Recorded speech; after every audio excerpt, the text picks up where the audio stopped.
Are we live? Yes, we are. Hi, everybody. Great to see all of you again today on yet another Facebook Live session with Team Sherzai. I'm Aisha Sherzai. And I'm Dean Sherzai. And we're going to talk about food planning for your brain health today. So before we start the conversation, give us an idea of what you do at home, in your kitchen, at work, wherever you are, to stay healthy, to eat healthy for your brain. Give us your thoughts, and we would love to actually discuss that with you and have a conversation. So Dean and I work in the clinic and in the hospital and in the communities. Correct.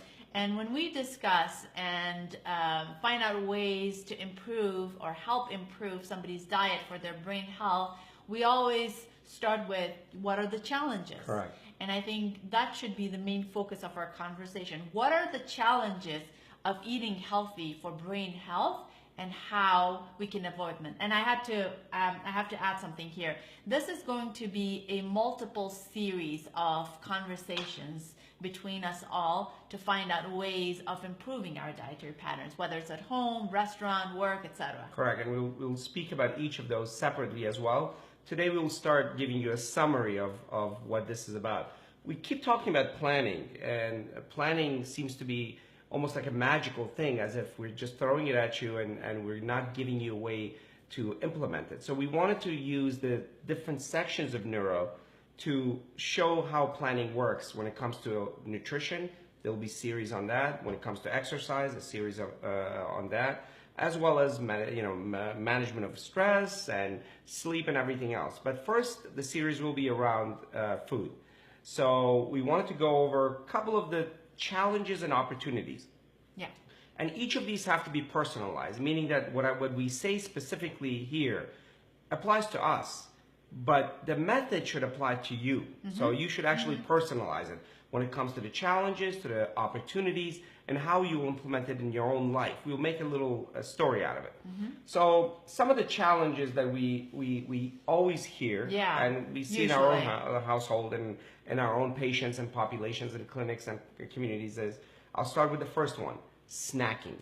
Yeah. That's a good one to start with. Unhealthy snacking. Unhealthy snacking. Yeah. Snacking is important. I love snacking. Yeah, we all me do. too. Because it keeps you, if it's healthy, it keeps the day moving. You never feel hungry. You don't get distracted. Yeah. So that's a critical space to start with. Yeah, absolutely. I mean, there are unhealthy snacks everywhere. There are vending machines everywhere, Yes. even at our hospital and our clinic. And then supposedly we keep unhealthy snacks in our pantries all the time, even if we Supposedly. don't. Based on what we hear from our patients, I mean, there's a bag of Cheetos hiding there somewhere behind, whatever the healthier nuts are in Yes. your pantry. Just get rid of it, but it's always lurking. So you get to have unhealthy snacks all around you. And even if you eat a great salad, or if you're all planned and you're ready to eat a healthy diet, there are unhealthy snacks around. So what do you do? Yeah, so we're not going to go into detail today. That's a whole series right there. Right. Because I think at the center of all of this is snacking.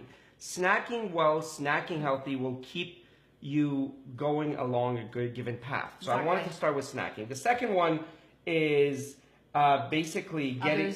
Others bringing unhealthy food. Others bringing unhealthy food. Other family members. We always say the lowest denominator of behavior is not the person. It's the family. It's the group.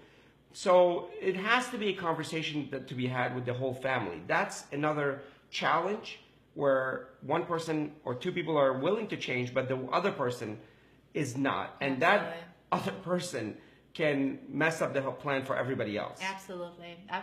And that's a very, very common thing. And that's why instead of focusing too much on, which is important, the science of healthy eating. And we will go into the details, but in our opinion, Yes. if I may speak for the two of us, You may. the most important thing is planning. And that's one of the biggest elements. And applying it to real life. Agreed.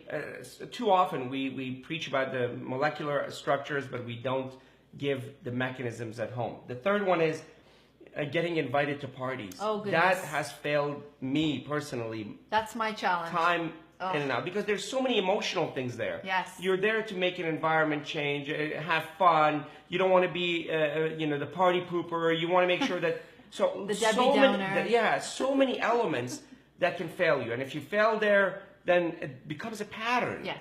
So we want to make sure, and we will talk about this in a different and its own series of probably go to a party and videotape it and show how you can circumvent that. Tell us if that's going to be helpful. If you want us to go to a party and start, a live Facebook session from a party to kind of discuss that. Or better yet, invite us to a party and try to sabotage us. That would be amazing. Yeah, with great food. That would be We will not amazing. cheat, maybe. Yes. No, we will not cheat. But so that's another way to do it. Great. And the next one is restaurants. Yeah, Yeah. that's a tough one, isn't it? There are two elements to restaurants. Yeah. One is finding healthy foods in restaurants. And second of all is sometimes you end up in restaurants that you haven't planned and you have very few choices. Yeah. What do you do? And that's a critical point. Why are we highlighting each of these? Because every time somebody fails, that seriously undermines the bigger plan. Yeah. So it's really important to kind of have a bigger plan perspective on healthy eating and not in particular. Absolutely. So restaurants, we'll go to a restaurant or a couple of restaurants or a restaurant that you tell us that you think that there's no way you can eat anything healthy in that restaurant, and we'll show you that you can't. That's a great idea. The next one is work. Yes. So work environment. Yeah. We have that challenge. The both of us work in the same clinic. We're Very together hectic most jobs. of the very Yeah. hectic jobs, and we get hungry. And We're kind of lucky because we work at Loma Linda University. Yes. And they have relatively healthier cafeterias. They do. And they Yes.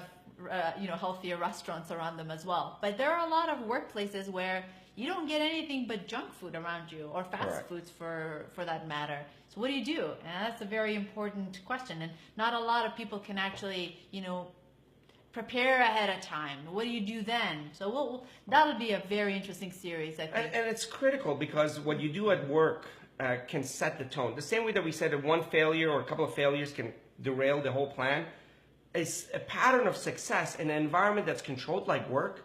Your breakfast is planned, ready. You can't do much beyond that, and lunch and dinner and lunch and then snacks.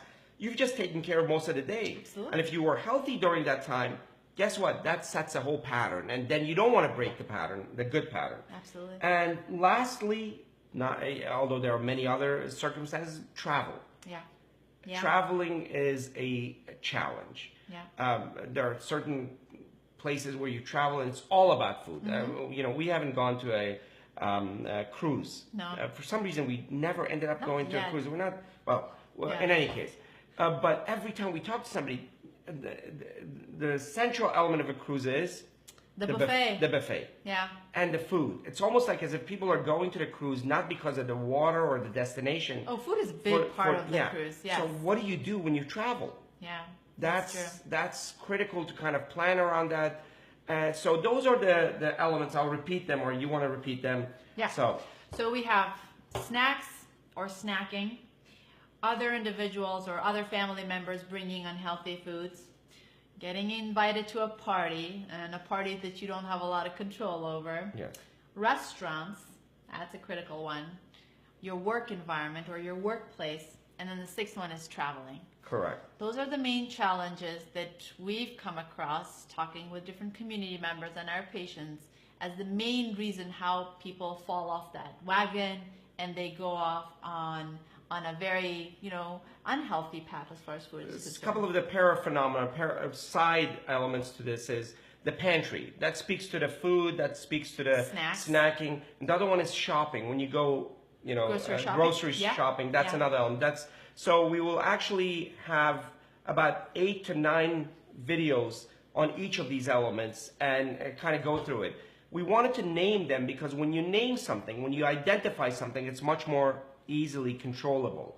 And we can build things around each of those. And if we are able to successfully do this for a family, we've done more than anything we've done in a clinic. Absolutely. Any doctor has done in a clinic. Absolutely. Yeah. Planning is very, very important. So tune in again next week. So this series will be weekly. So next week we will start talking about snacks. And alternatives for unhealthy snacking and having snacks with you all the time, so you wouldn't have to run to a vending machine or to a nearby store to get something. Correct. And we'll talk about that. And then we really would appreciate you guys giving us some feedback as to what you think are some of the challenges that we need to address in this series as well. It's going to be a lot of fun.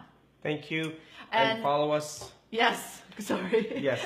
Go ahead and follow us. We would really appreciate it if you follow us on our social media, Facebook, Twitter, Instagram. We have a website, teamsherzai.com, where we've actually placed our recipes now there, and you can go and take a look at some of the recipes and some other articles that we post on a regular basis. Do get our book if you're in the United States. This is it, The Alzheimer's Solution. Can you guys see it well? Yes. Yeah, okay. Alzheimer's Solution. In China, we have a Mandarin version. Yes, we're actually going to have it in Mandarin. Portugal. In Portuguese. We're going to have it in Israel. Germany. In Germany. In German. Yes. In Korea. Yes. We're really, really happy that, the message is dispersing. And it's a great book. I mean, obviously it's a great book because we really worked hard on it. But it has a lot of the details that we just talked about, whether it's food planning, planning for exercise, for stress management, and so on and so forth. So do get your copy and let us know what you think. And subscribe to our videos if you think they're useful. Thank you so much. Have a wonderful weekend. We'll see you then. Have a great one.